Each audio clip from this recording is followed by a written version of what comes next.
प्रदान करें। नसीर रियाज साहब, डायरेक्टर सालार मिलत एजुकेशन के हल्के में वो तालाब नहीं थे, तालाब के हल्के तालाब सफाई करवाई। रात में 4 बजे कमिश्नर पुलिस को फोन किया, रात में 4 बजे चीफ सेक्रेटरी को फोन किया और सालार मिल्लत महाराष्ट्र के उस सफर पर जब मैं निकला था तो मेरा साथ देने वाला वो मर्द मुजाहिद जनाब सैयद मोइन साहब।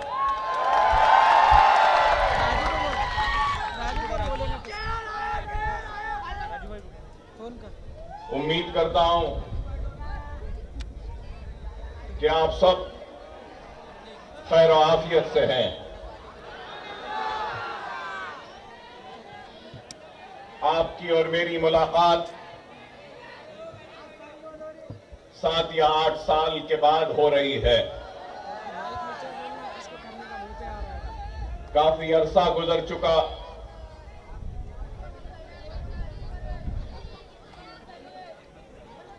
उम्मीद करता हूं कि आपने भुलाया नहीं मुझे, क्योंकि अकबर ओवैसी ने कभी आपको नहीं भुलाया। ना आपको, ना महाराष्ट्र के किसी भी मुसलमान को अकबर ओवैसी कभी भुलाएगा।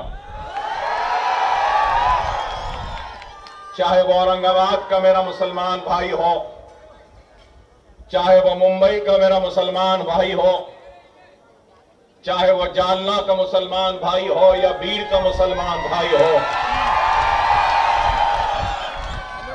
या उस्मानाबाद का मेरा मुसलमान भाई हो, या फिर नांदेड़ का मेरा मुसलमान भाई हो, हर उस नौजवान, हर उस बुजुर्ग, हर उस मां, हर उस बेटी, हर उस बहन जिसने महाराष्ट्र के मेरे उस तवील सफर जो मसाइब और मुश्किलात से घिरा हुआ था, जिसका आगाज हमने किया था, तो आपने जिन्होंने मेरा साथ दिया उन सबको कभी अकबर ओवैसी न भूला था, न भूला है, न भूलेगा। सैयद मोइन इस बात की गवाही देंगे कि रमजान का महीना था। नांदेड़ में हमने एक रोजा खोला और उसके बाद नांदेड़ से निकलकर औरंगाबाद को आए थे और यहां पर भी हमने रोजा खोला था। और जब मजलिस इत्तेहादुल मुस्लिमीन की ना मजबूती थी, ना ताकत थी, ना कोई मजबूत तंजीम थी, लेकिन मुझे आज भी याद है कि शानदार इस्तकबाल हुआ था। चाहे 2013 या 14 का वक्त था, तो आज मैं वो बातें इसलिए कह रहा हूं क्योंकि सफर तवील था, कठिन था, लेकिन हमने उस वक्त आगाज किया था। और जब आगाज किया था तो हम बड़े ही चंद लोगों के साथ इस सफर का आगाज किया था, लेकिन आज सारे महाराष्ट्र में हजारों नहीं लाखों की तादाद में लोग जुड़ते गए, ये कारवां बनता गया और मजलिस इत्तेहादुल मुस्लिमीन महाराष्ट्र के मुसलमानों की दिलों पर हुकूमत करने लगी, दिलों को जीत कर उनके दिलों में जगह बनाने में कामयाब हुई। और आज न सिर्फ औरंगाबाद के लिए एक तारीखी दिन है, बल्कि मेरी जिंदगी के लिए भी एक तारीखी दिन है कि आज एक स्कूल का, एक एजुकेशनल कैंपस का संगे बुनियाद रखा जा रहा है। और ये एजुकेशनल कैंपस इंशाअल्लाह ताला बहुत जल्द पाए तकमील को पहुंचेगा। ये काम हो रहा है, लेकिन इस काम और इस तकरीब में मैं जरूर उन सारे लोगों को याद करता हूं यहां खड़े होकर, जिन्होंने मेरा साथ दिया। आज उन सबको याद करता हूं।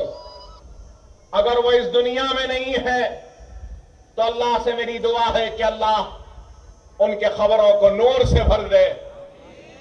जिन्होंने भी अकबरुद्दीन ओवैसी के खाने से खाना मिलाकर एक कदम भी आगे बढ़ाया है, तो अल्लाह अगर इन इमारत में पढ़ने वाले बच्चों की दुआओं से जो अजर, जो सवाब देगा, तो मेरी अल्लाह से दुआ है कि अल्लाह तो इसका अजर सिर्फ मुझे न दे, मेरे साथ खाने से खाना मिलाकर एक एक कदम चलने वाले हर उस शख्स को भी उसका अजर दे जिनकी वजह से आज का ये दिन हमको नसीब हुआ। जो लोग अल्लाह को प्यारे हो गए, मैं उनको भी याद करता हूं और उनको भी याद करता हूं जो लोग किसी वजह से हमसे दूर हो गए।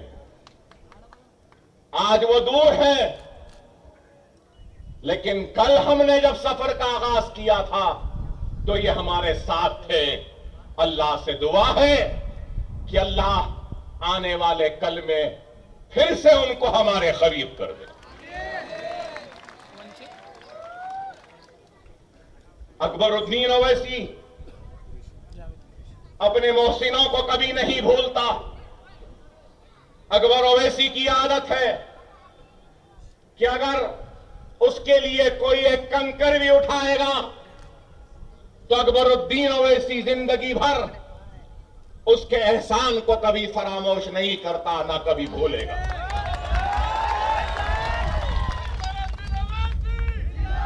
अगर आज मैं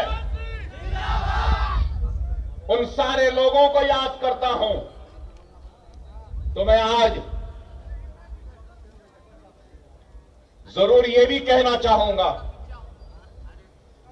कि 2 से 3 साल से सारी दुनिया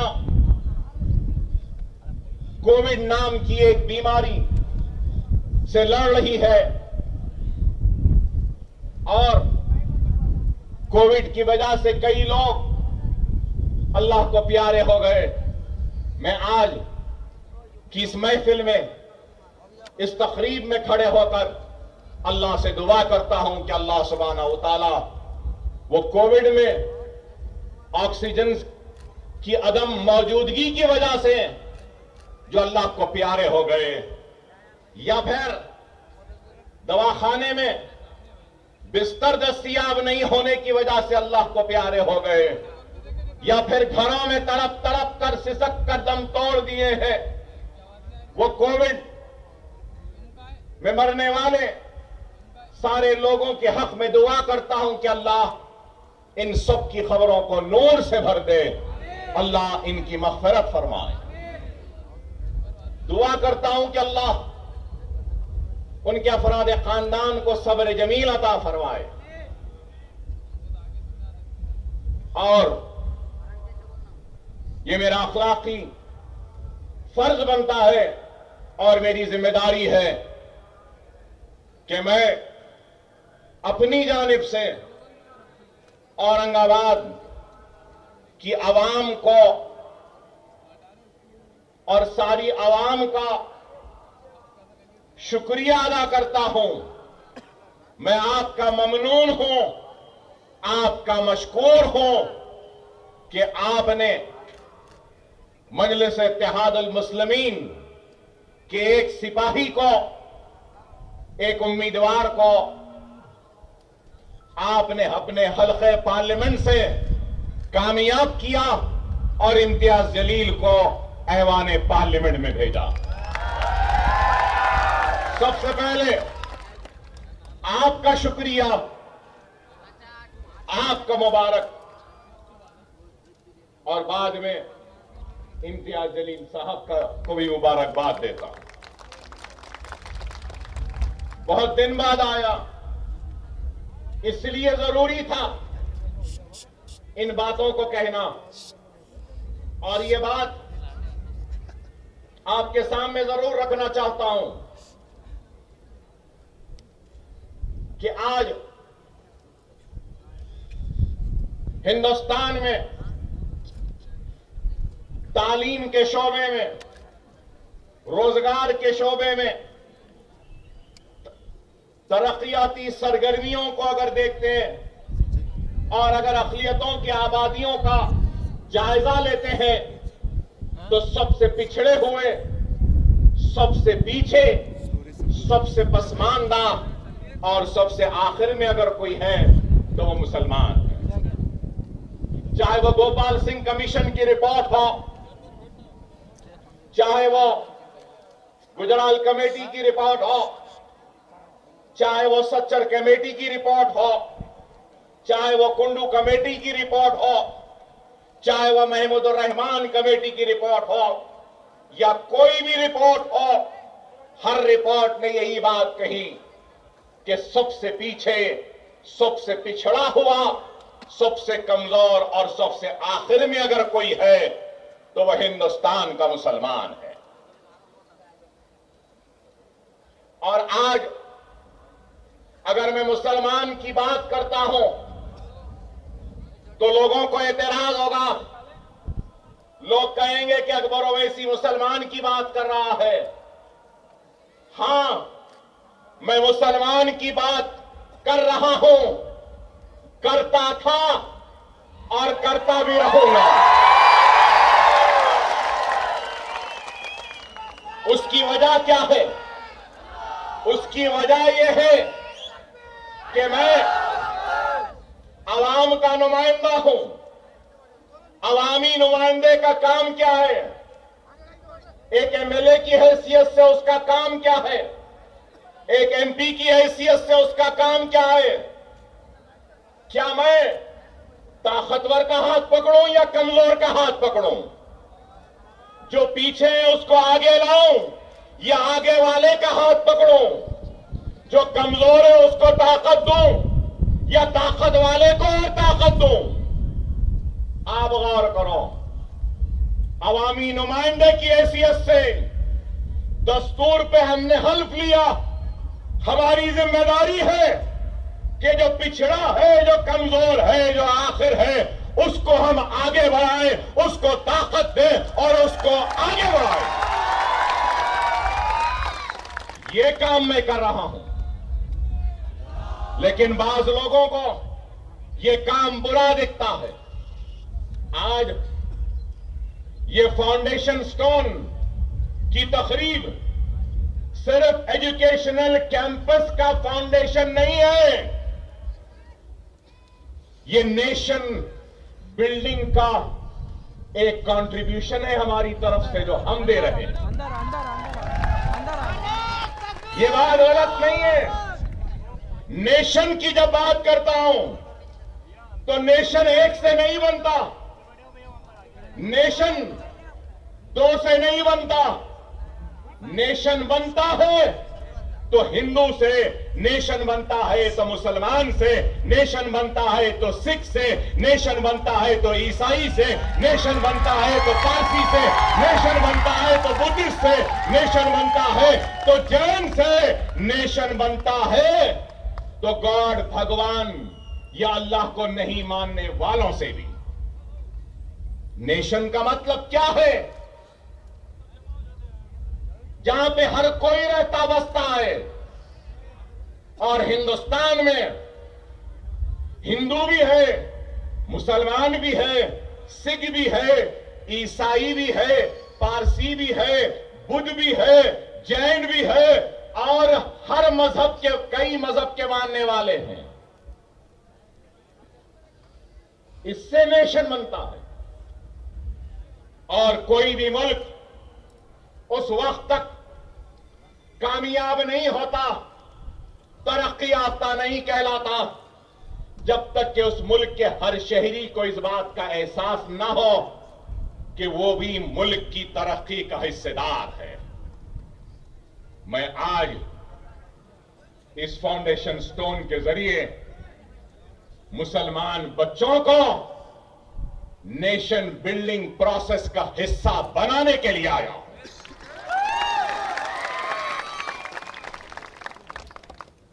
हिंदू भी आगे बढ़े, मुसलमान भी आगे बढ़े, सिख भी आगे बढ़े, ईसाई भी आगे बढ़े, पारसी भी आगे बढ़े, बुद्ध भी आगे बढ़े, जैन भी आगे बढ़े, तो तभी ये मुल्क दुनिया का सुपर पावर बनेगा। लेकिन अगर कोई अहमक, कोई दीवाना, कोई बेवकूफ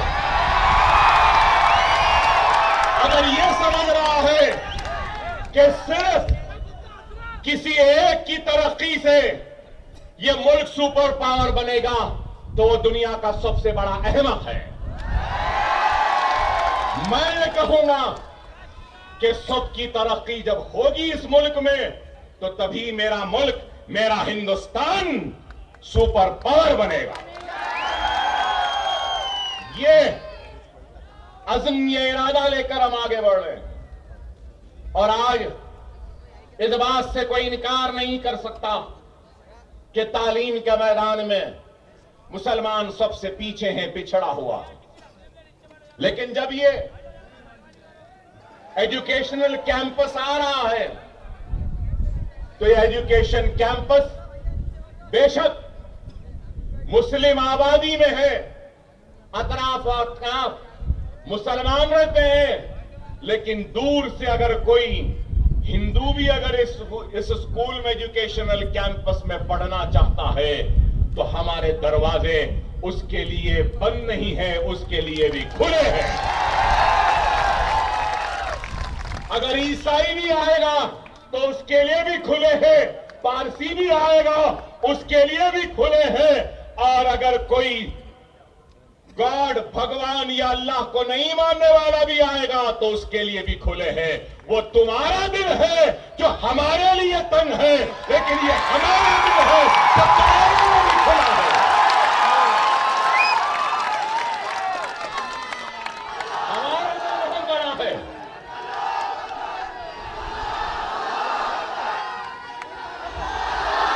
ये दिल बड़ा था, ये दिल बड़ा था, इसलिए हमने जाबाजी व हुक्मरानी की सरजमीन पर हमने दिलों को जीतकर अपने वसी दिल में हर किसी को जगह दी। इसलिए आज दुनिया शहनशाह अकबर को भी याद करती है, तो दुनिया शहनशाह बाबर को भी याद करती है। ये वसी दिल ही था, लेकिन आज आपको और हमको इस बात पे गौर व फिक्र करनी होगी कि तालीम में आज क्या है। अगर आप 7-8 साल पुराने अगर मेरे तकारीर को सुने हैं, तो मैं बराबर बताता था उसमें कि कितने ग्रेजुएट से कितने मुसलमान ग्रेजुएट हो रहे हैं। मैंने अपने तकरीर में बताया कि कितने ड्रॉप आउट्स हैं। मैंने महाराष्ट्र के हर तकरीर में बताता था कि महाराष्ट्र में कितने आईएएस मुसलमान, कितने आईपीएस मुसलमान, कितने आईएफएस मुसलमान, कितने आईआरएस मुसलमान। हालात बहुत खराब है। आज आपको और हमको इस बात पे गौर और फिक्र करनी होगी कि अगर हम हालात का मुकाबला करना चाहते हैं, तो जज्बाती तकारीर, जज्बाती नारों या फिर चीखने या चिल्लाने से कुछ नहीं होगा। हम हालात का मुकाबला अगर कर सकते हैं तो याद रखो, इल्म से कर सकते हैं, इल्म की दौलत से कर सकते हैं, इल्म की ताकत से कर सकते हैं। तो दूसरा, अगर हम इन हालात का मुकाबला कर सकते हैं तो सिर्फ और सिर्फ अपने इत्तेहाद के जरिए इन हालात का मुकाबला कर सकते हैं। अगर आज हम देखते हैं all India survey of higher education 2019 and 20 की रिपोर्ट को अगर हम देखते हैं तो टोटल मुस्लिम स्टूडेंट, जुमला मुसलमान बच्चे जो हायर एजुकेशन में सारे हिंदुस्तान में जिनका एनरोलमेंट हुआ है, उनका फीसद कितना है? 5.5%। ओनली 5.5%। और हमारी आबादी क्या है इस मुल्क में? हमारी आबादी क्या है? क्या आबादी के हिसाब से हमारा एनरोलमेंट है? नहीं है।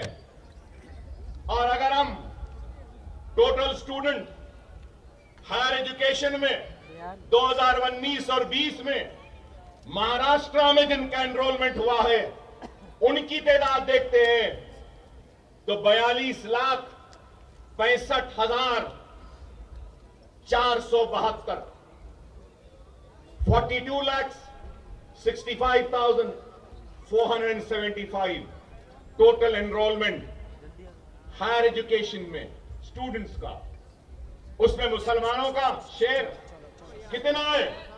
गौर से सुनो मेरे भाई, मैं जानता हूं आप क्या सुनने आए हैं।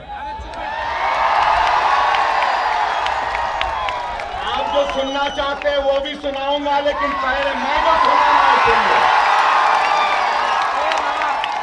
पहले मैं सुना रहा हूं, सुन लो। 42,65,472 टोटल एनरोलमेंट में से मुसलमानों का एनरोलमेंट 1,66,228, 1,66,228। आप गौर करो, अगर हम टोटल एनरोलमेंट में मुसलमानों के एनरोलमेंट का अगर हम परसेंटेज निकालते हैं तो क्या परसेंटेज है हमारा? बताइए। Higher education in the year 19 and 20 अगर हम जिस रियासत से मैं आया हूं, जहां से मैं आया हूं, अगर वहां देखते हैं तो 19 और 20 में 13,89,603 स्टूडेंट्स का एनरोलमेंट हुआ था, जिसमें से 1,21,918 मुसलमान थे। अगर हम महाराष्ट्र का अगर मुस्लिम स्टूडेंट हायर एजुकेशन का परसेंटेज देखते हैं तो आप सबको भी सुन के हैरत होगी कि वो परसेंटेज है 3.89% ओनली। ओनली 3.89%। क्या बात है, हमारा एनरोलमेंट इतना कम है। ग्रेजुएट्स कितने हैं? करीब सिर्फ 4% मुसलमान ग्रेजुएट होता है महाराष्ट्र में। क्यों? मैं जानना चाहता हूं, पूछना चाहता हूं। आज ग्रेजुएशन का लेवल भी हमारा कम है। और फिर अगर हम टीचर्स, टोटल टीचर्स का अगर सर्वे लेते हैं महाराष्ट्र में, हायर एजुकेशन इंस्टीट्यूट्स अगर है तो 1,63,132, जिसमें से 8,143 मुसलमान हैं। टीचर्स को अगर हम लेते हैं तो टीचर्स का भी परसेंटेज अगर देखें तो 4.99% है। आप गौर करिए। और अगर हम तेलंगाना में देखते हैं तो करीब 9% है वहां पर हायर एजुकेशन में एनरोलमेंट। और अगर हम यहां देखते हैं तो यहां पे एनरोलमेंट 3.8% है। तो आप गौर करिए कि क्या हाल है। उर्दू स्कूल्स का हाल क्या है वो भी आपके सामने बयान करूंगा। सारे हिंदुस्तान में सबसे ज्यादा उर्दू स्कूल अगर कहीं है या बच्चे हैं तो अल्हम्दुलिल्लाह वो महाराष्ट्र में। लेकिन unified district information system for education report for the year 2018 and 19 total schools Maharashtra में 1,09,942, जिसमें से 5,210 स्कूल उर्दू मीडियम के हैं और उसका परसेंटेज 4.73%। और महाराष्ट्र में उर्दू स्पीकिंग पीपल कितने हैं, उर्दू बोलने वाले कितने लोग हैं? 7% हैं और स्कूल्स 4% हैं।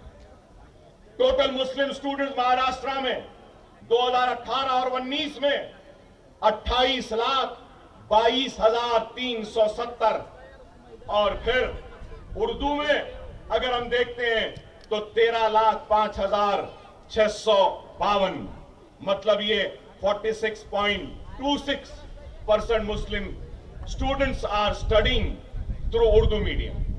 मतलब ये कि 46% बच्चे जो एनरोल हुए वो उर्दू मीडियम में पढ़ रहे हैं। और अगर हम सबसे खतरनाक चीज जो ये देखने के बाद मेरे पास सामने आई है तो वो ये आई है कि जितने भी उर्दू स्कूल हैं उसमें 50% से भी कम स्कूल्स में फर्नीचर है और 23% ऐसे स्कूल्स हैं जहां पे कुछ फर्नीचर है। 90% स्कूल्स ऐसे हैं जहां पे कंप्यूटर लैब नहीं है, लाइब्रेरियन नहीं है। और फिर जब हम ड्रॉप आउट को देखते हैं तो हाई ड्रॉप आउट है। सबसे ज्यादा ड्रॉप आउट्स अगर कोई है महाराष्ट्र में तो वो मुसलमानों में है, अगर हम एससी और एसटी से अगर कंपेयर करते हैं। महाराष्ट्र में सबसे ज्यादा ड्रॉप आउट। और आपको यह भी बताऊं, औरंगाबाद में 2021 और 22 में 8,000 बच्चे 10th में इम्तिहान नहीं लिखे और ड्रॉप आउट हुए औरंगाबाद में। और अगर आपको यह भी बताऊं तो आपको सुनकर हैरत होगी, अगर 100 बच्चे स्कूल में दाखिला लेते हैं तो ग्रेजुएशन तक आने तक 100 घटकर सिर्फ 10 बच्चे हो जाते हैं। सिर्फ 10, मतलब एक stage by stage drop outs है। ग्रेजुएट में आते हैं, अगर 3.5 साल या 5.5 साल की उम्र में एक बच्चे को स्कूल में दाखिला देते हैं आप, वो ग्रेजुएशन तक जाता है। तो ग्रेजुएशन को जाते जाते अगर 100 बच्चों को दिए तो ग्रेजुएशन तक आने तक सिर्फ 100 के बजाय 10 ही बच जाते। और फिर ग्रेजुएशन का लेवल कितना है? 4%। प्रोफेशनल कोर्सेस, डॉक्टर्स, इंजीनियर्स कितने? Less than 1%। आईएएस, आईपीएस क्या है? वो भी परसेंटेज आपका पूरा गिरा हुआ है। मेरे पास बहुत से आदाद और शुमार लेकर आया था, लेकिन ये बातें बताना जरूरी है। इसलिए जरूरी है कि लोग समझेंगे कि अकबरुद्दीन ओवैसी आज ये स्कूल, ये एजुकेशनल कैंपस का फाउंडेशन स्टोन रखा है तो सियासी मकसद के लिए रखा है। मैं बताना चाहता हूं उनको, इसके पीछे कोई सियासत नहीं है। अकबरुद्दीन ओवैसी जिंदगी में सब कुछ सीखा, अगर कोई चीज नहीं सीखा तो सियासत करना नहीं सीखा।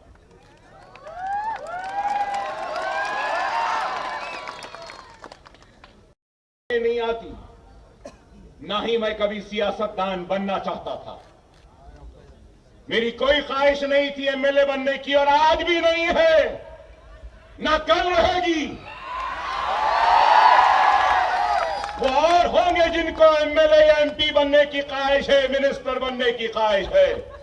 अकबरुद्दीन ओवैसी को अगर कुछ ख्वाहिश है तो सिर्फ यही है कि जब मरने के बाद अल्लाह के सामने जब हाजिर रहूंगा तो उस वक्त अल्लाह जब मुझसे सवाल करेगा कि मैंने तुझे दौलत दी थी, इख्तिदार दिया था, ताकत दी थी, तो तूने मेरे हबीब की उम्मत के लिए क्या किया है, तो मैं यही काम के जरिए अल्लाह के सामने हाजिर होऊंगा और कहूंगा कि ऐ अल्लाह, तूने इज्जत दी थी मुझे, शोहरत दी थी मुझे, ताकत दी थी मुझे, इख्तिदार दिया था, दौलत दी थी, तो मेरे ये स्कूल तेरे हबीब के उम्मतियों की मोहब्बत की निशानी है।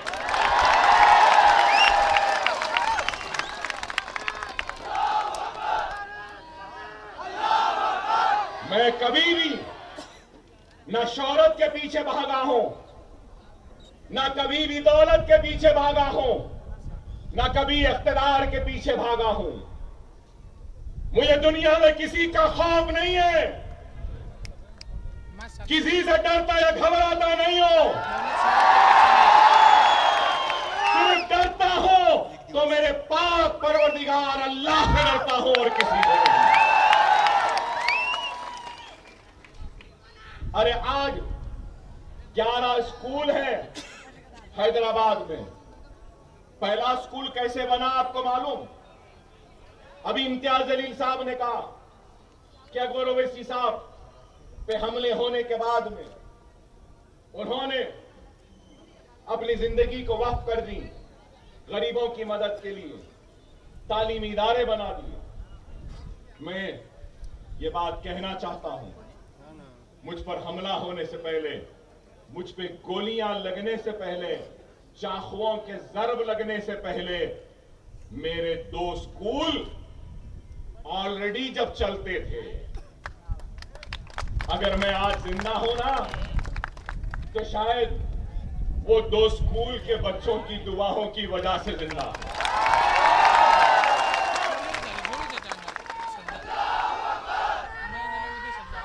मैंने अपने पहले इलेक्शन की तकरीर में कहा था, मैंने अपने पहले इलेक्शन की तकरीर में कहा था कि अकबरुद्दीन ओवैसी इंतखाब लड़ रहा है तो एमएलए बनने के लिए नहीं, जब मैं मुंतखब हो जाऊंगा तो मैं मासूम बच्चों के खानों पे बस्ता और किताबों का बोझ देना चाहता हूं और इनके मासूम उंगलियों में कलम थमाना चाहता हूं। इस नीयत से इलेक्शन लड़ रहा हूं। और अल्लाह और उसके रसूल की कसम, मैंने अपने रहने के लिए घर बाद में बनाया। एमएलए बनने के बाद मेरी जो तनख्वाह थी 99 में, जो भी तनख्वाह थी हर महीने की बचाता था। हर महीने मीटिंग होती तो जाता था, क्योंकि मीटिंग में भी हमको सिटिंग फीस मिलती है। फिर दूर मीटिंग रहती, विशाखापट्टनम दूर, जब आंध्र प्रदेश था तो दूर भी जाता था। प्लेन का टिकट देते थे तो कहता था नहीं, वो प्लेन के टिकट के पैसे दे दो, मैं गाड़ी में या बस में चला जाऊंगा, और वैसा जाता था। एक साल नहीं, 2 साल नहीं, 3 साल नहीं, 4 साल तक मैंने अपनी एमएलए की तनख्वाह को हाथ नहीं लगाया। और उसके बाद 50 लाख रुपए जमा हुए तो उन 50 लाख रुपयों से एक टूटा फुट्टा छोटा मोटा स्कूल तामीर किया। लोग बोलते थे स्कूल बनाएगा, कैसा बनाएगा? अरे अगर नीयत है ना तो अल्लाह गैब से मदद करता है, इस बात को याद रखो। यहां बैठे मजलिस के कायदीन से कहूंगा कि तुम भी नियत कर लो, फिर देखो अल्लाह गैब से तुम्हारी मदद करेगा। अल्लाह का वादा है, अल्लाह का वादा है, भूखा उठाऊंगा जरूर लेकिन भूखा सुलाऊंगा नहीं। अल्लाह एक ईमानदार को भी रोटी देता है तो एक बेईमान को भी दिन के आखिर में रोटी देता है। एक चोर को भी रोटी मिलती है, उसकी नीयत चोरी की है इसलिए चोरी की रोटी मिलती है, उसकी नीयत ईमानदारी की है इसलिए ईमानदारी की रोटी मिलती है। अरे नीयत करो। मेरे पास कुछ नहीं था, हर नमाज में अल्लाह गवाह है, सजदे में गिरकर अश्कों को बहाता था और दुआ करता था कि अल्लाह मेरे दुश्मन बहुत है, मुझे तू इतनी हयात दे दे कि मैं अपना वादा पूरा कर सकूं, एक स्कूल बना के इस दुनिया से रोक सकूं। और आज भी अगर औरंगाबाद को आया हूं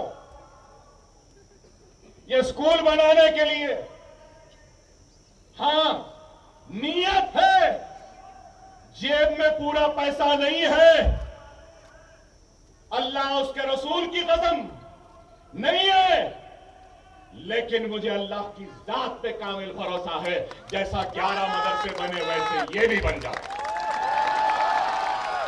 ये भी बन जाएगा। अरे अज़्म होना चाहिए, इरादा होना चाहिए, नीयत होनी चाहिए, इखलास होना चाहिए, खुलूस होना चाहिए। अगर नीयत है, इखलास है, खुलूस है तो अल्लाह गैब से रास्ते बनाता है। अरे देखने वालों, देखो कभी आकर या मीडिया वाले अपने कैमराओं को खोलकर अकबर ओवैसी ऐसी भाषण दिया, भड़काऊ भाषण दिया बोलने के इंतजार में।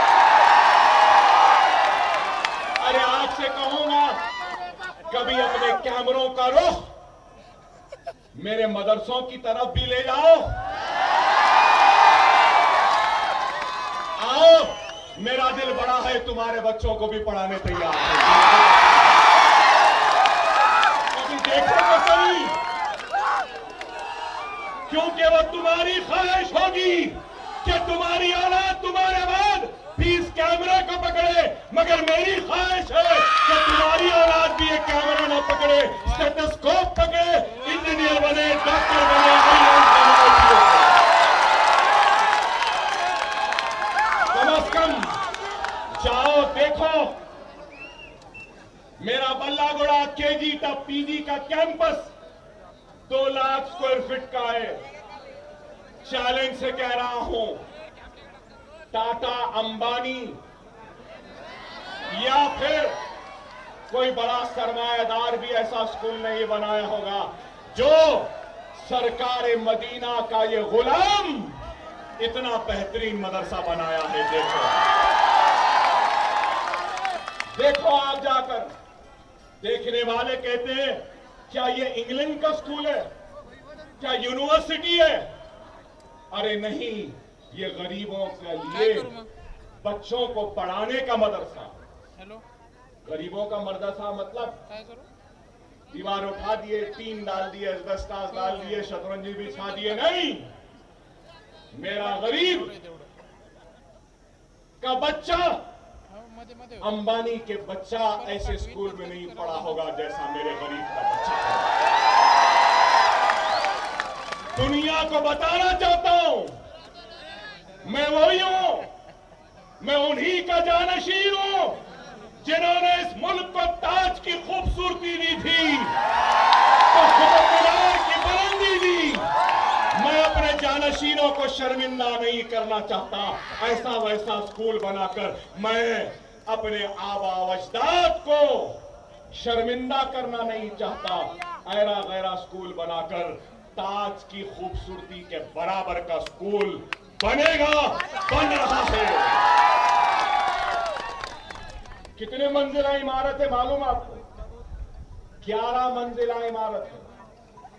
अब इंशाल्लाह इरादा है एक 24 मंजिला भी बना।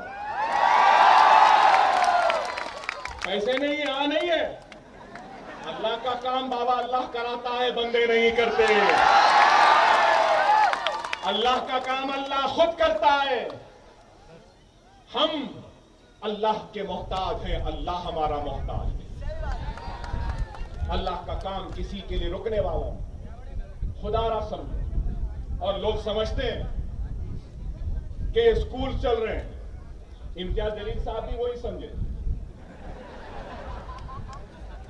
कि आपके दवाखाने ये स्कूल एक ही है। माफ करना इम्तियाज जलील साहब, मजलिस आपकी जमात है और मजलिस के दवाखाने हैं, मजलिस का मेडिकल कॉलेज है, मजलिस का इंजीनियरिंग कॉलेज है, मजलिस का एमबीए कॉलेज है, मजलिस का एमसीए कॉलेज है, मजलिस का नर्सिंग कॉलेज है, मजलिस का फिजियोथेरेपी कॉलेज है, मजलिस का ओवैसी हॉस्पिटल है, मजलिस का असरा हॉस्पिटल है, मजलिस का दारुस्सलाम है,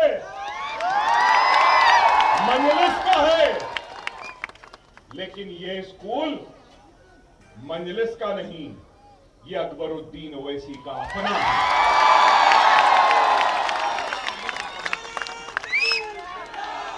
दवाखानों में जमात का पैसा लगता है, मेडिकल कॉलेज में मजलिस का पैसा लगता है, इंजीनियरिंग में मजलिस का लगता है, ये स्कूलों में अकबरुद्दीन ओवैसी का पैसा लगता है। ये बताना चाहता हूं, मजलिस का ट्रस्ट दारुस्सलाम एजुकेशनल ट्रस्ट है। मेरा ट्रस्ट वो अजीम शख्सियत के नाम खिराज है, जिसने हैदराबाद के मुसलमानों को बेदार किया, मुत्तहिद किया, मुनज़्ज़म किया और हिंदुस्तान की आवाम को नकीब मिल्लत जैसा बेटा दिया। मेरी मुराद सालारे मिल्लत सुल्तान सलाहुद्दीन ओवैसी से। ये मेरा ट्रस्ट मेरे वालिद के खिदमात को खिराज है और इस ट्रस्ट का नाम सालारे मिल्लत एजुकेशनल ट्रस्ट है। इसमें जमात का कोई ताल्लुक नहीं, किसी का कोई पैसा नहीं, मेरा पैसा, मेरी मेहनत का पैसा, वो पैसा जो मेरी आन बान और शान या मेरी औलाद के लिए खर्च होना था, वो पैसा मैंने कौम को दे दिया, क्योंकि अकबरुद्दीन ओवैसी खरसदार है मुसलमानों के दुआओं का, हैदराबाद के मुसलमानों की दुआओं का खरसदार। अगर उनकी दुआ ना होती तो शायद मैं आज जिंदा ना होता, मैं जिंदा नहीं होता। अरे मैं जो कुछ भी हूं, बेशक ये मेरा ट्रस्ट है, लेकिन मेरा वजूद मेरी जमात से, मेरी पहचान मेरी जमात से, मेरी इज्जत मजलिस से है, मेरी शोहरत मजलिस से है, मेरी ताकत मजलिस से है और ये जो भी दौलत आ रही है ये भी मजलिस की वजह से ही है, आपकी दुआओं की वजह से है, हैदराबाद की आवाम की दुआओं की वजह से।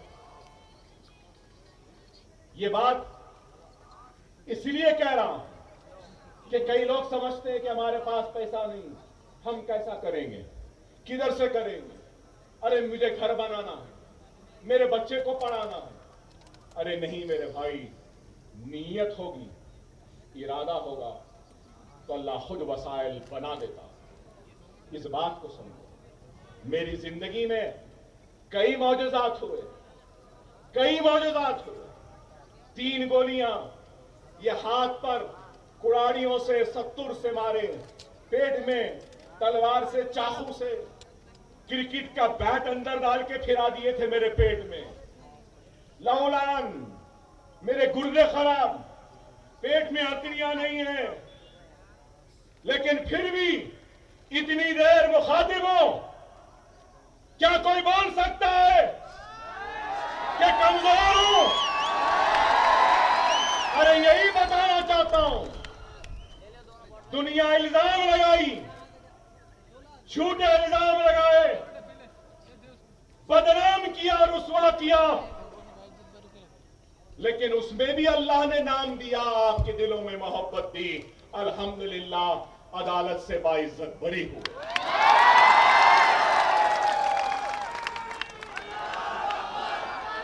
अल्लाह का शुक्र है, जब भी गोलियां लगी तो लोग समझे मेरी जिंदगी ऐसी है।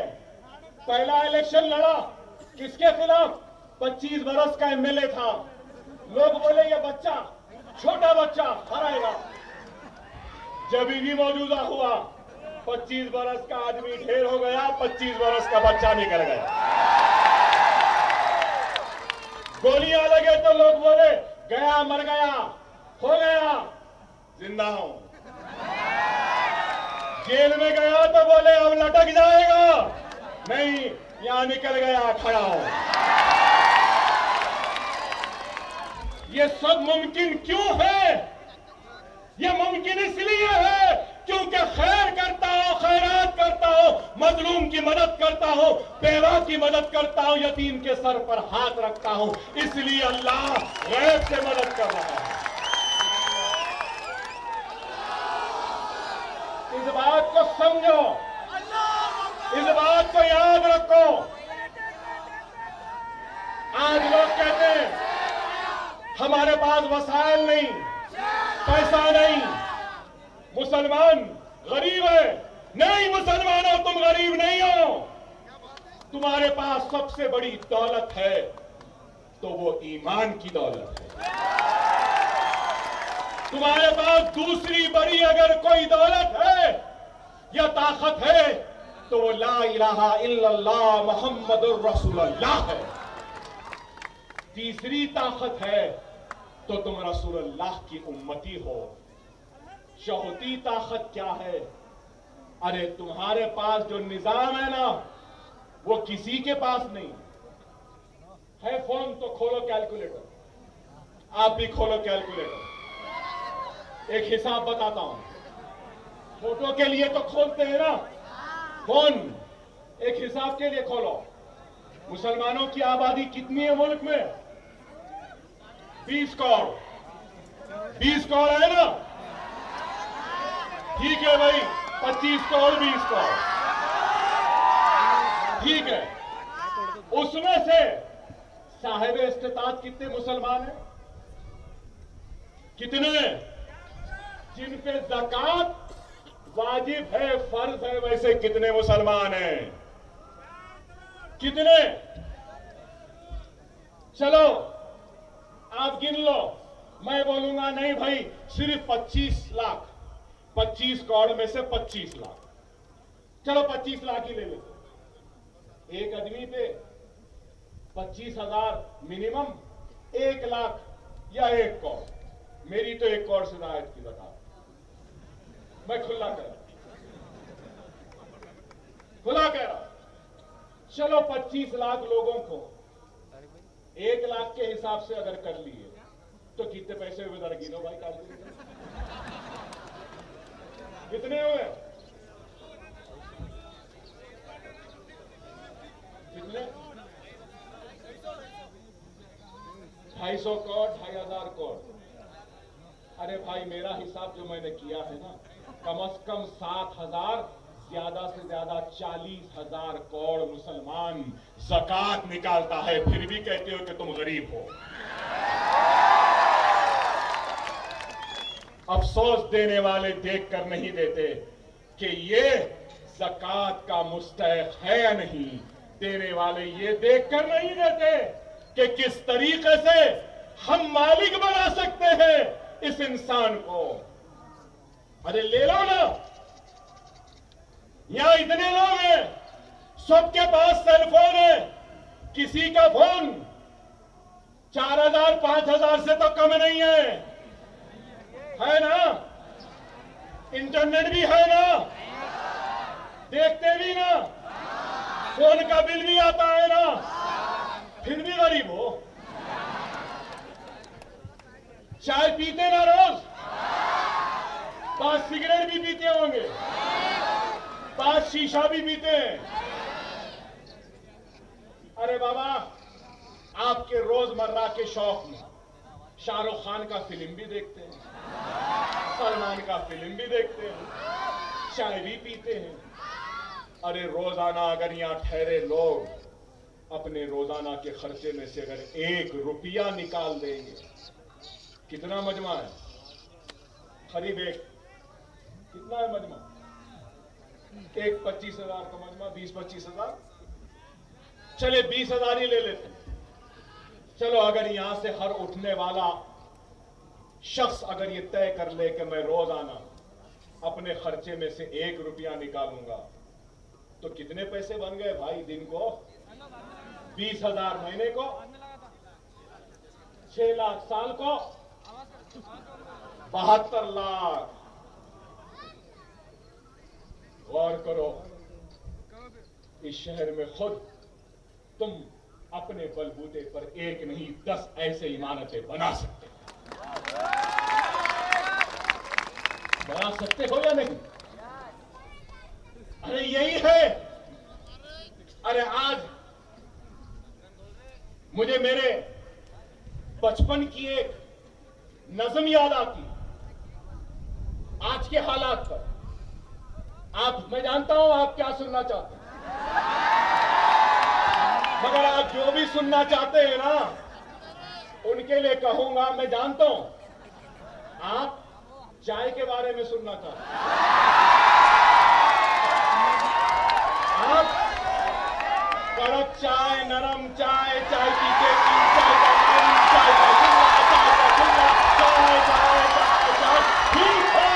आइंदा जब आएंगे चाय जरूर नोश फरमाएंगे। अब ये सुनो क्या लिखने वाली हाली की नज़म है। मौजूदा हालात पे क्या जबरदस्त जुझती है। सुनो, अगर कौम की खिदमत करता है एहसान तू किस पर धरता है। अगर कौम की खिदमत करता है एहसान तू किस पर धरता है। क्यों गैरों का दम भरता है, क्यों खौफ के मारे मरता है। उड़बान कमर क्या डरता है, फिर देख खुदा क्या करता है। जो उम्र मुफ्त में गुजरेगी वो आखिर को पछताएगा। कुछ बैठे हाथ ना आएगा, जो ढूंढेगा वो पाएगा। तू कब तक देर लगाए, ये वक्त भी आखिर जाएगा। उड़बान कमर क्या डरता है, फिर देख खुदा क्या करता है। जो मौका पाकर खोएगा वो अश्कों से मुंह धोएगा। जो सोएगा वो रोएगा और काटेगा जो बोएगा। तो गाफिल कब तक सोएगा, जो होना होगा होएगा। जो होना होगा होएगा। उड़बान कमर क्या डरता है, फिर देख खुदा क्या करता है। ये दुनिया आखिर फानी है और जान भी एक दिन जानी है। ये दुनिया आखिर फानी है और जान भी एक दिन जानी है। फिर तुझको क्यों है कर डाल जो दिल में ठानी है। जब हिम्मत की जौलानी है तो पत्थर भी फिर पानी है। उड़बान कमर क्या डरता है, फिर देख खुदा क्या करता है। का जवाब देने नहीं आया। मैं किसी को बुरा बोलने नहीं आया। जरूरत ही नहीं है, तुम्हारी हैसियत नहीं कि मैं तुमको जवाब दूं। अरे मेरा तो एक एमपी है, तू तो बेघर है, तेरा क्या जवाब दूं। तू तो गुमराह है, तेरा क्या जवाब दूं। तू तो नाखरफ है, घर से निकाला गया था, तेरा क्या जवाब। मैं क्या जवाब दूं। दूंगा जवाब जरूर। आऊंगा एक दिन फिर हम खास मैदान में, बहुत जल्दी आऊंगा। अकबरुद्दीन ओवैसी लड़ेगा अपनी पसंद के मुकाम पे अपनी पसंद के वक्त लड़ेगा। तुम्हारी पसंद के मुकाम पे नहीं, तुम्हारे पसंद के वक्त नहीं, वक्त मैं तय करूंगा, मुकाम मैं तय करूंगा।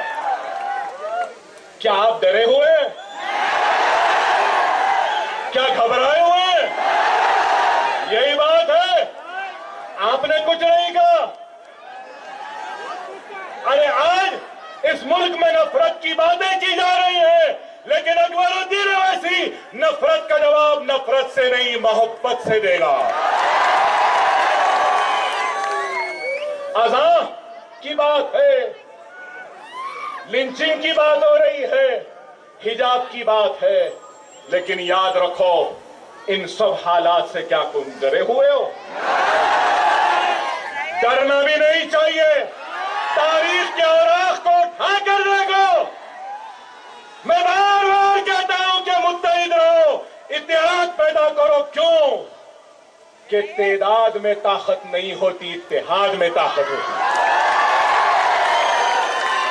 313 थे,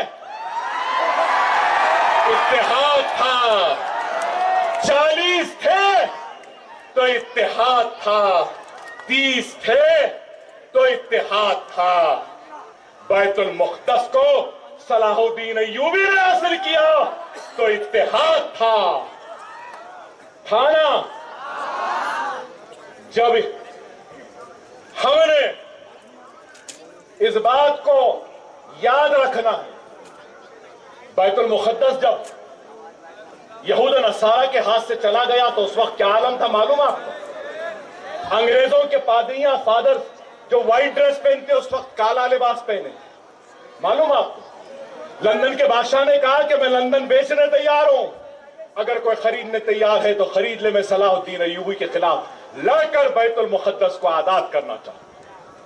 क्या तुमको मालूम अब्बासियों पर जब तातारियों ने हमला किया था तो बगदाद की दरियाएं दजला व फरात सुर्ख हो गई थी। मालूम तुमको? इराक बगदाद की दरियाएं दजला व फरात लाल हो गई थी। और ऐसा कत्लेआम हुआ था, तुमको मालूम? कितना हुआ था मालूम?